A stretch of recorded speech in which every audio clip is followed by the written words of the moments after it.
il y a 20 minutes seulement, dans le centre donc, de Téhéran. On interrogeait notre correspondant, notamment Nicolas Rouget, Tsahal, qui fait des briefings très réguliers, des retours aux médias pour savoir ce qui est visé, ce qui est frappé. Pour le moment, à 7 heures dans l'après-midi, il est impossible de savoir exactement ce qui était visé, mais très clairement, Adel Bakouane, on est parti sur une guerre très longue. Écoutez, lorsqu'on voit la destruction, la quantité et la qualité de destruction, comme vous disiez, en Israël, on n'a jamais vu. Même le 7 octobre, c'est vrai, le 7 octobre, il y a eu 1200 Israéliens assassinés. C'est important cette destruction.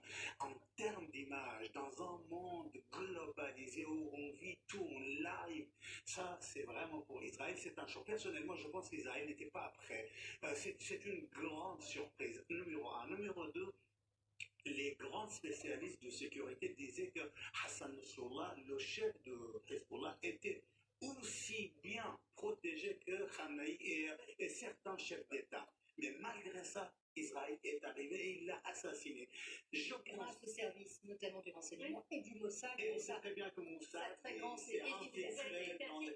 Et je sais pourquoi mon hypothèse la plus importante sur laquelle je travaille et je surveille, je pense pour mettre fin rapidement à cette situation très très dangereuse pour Israël.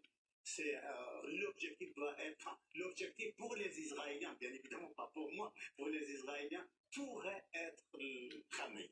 Khamenei, effectivement, beaucoup de prudence parce qu'encore une fois, ce sont des indiscrétions du Wall Street Journal. J'aimerais qu'on évoque, et on l'évoquait avec notamment la centrale nucléaire de Fordo, l'aide indispensable, si Israël veut aller au bout, des États-Unis. Il y a cette déclaration du président américain Ronald Reagan ce matin, avec dans le même temps des accusations de Téhéran qui dit détenir de solides preuves d'un soutien des forces américaines aux attaques israéliennes. Ce que démontrent les Américains, Trump qui dit on s'attaquera à l'Iran si les bases militaires, si les sites américains sont visés. D'après vous, quels sont les souhaits, le cadeau de Noël des Israéliens en ce moment? Qu'est-ce que vous croyez que les Israéliens souhaitent? Que les Américains s'impliquent. Donc que les Iraniens attaquent une base américaine, je ne sais pas, au Qatar ou comme ça. Et on va voir cette carte, notamment les bases militaires dans la région sont très nombreuses. Je pense que ce que les Israéliens ont besoin, j'en parlais avec Kadi tout à l'heure, la fameuse grosse bombe, la GPU 57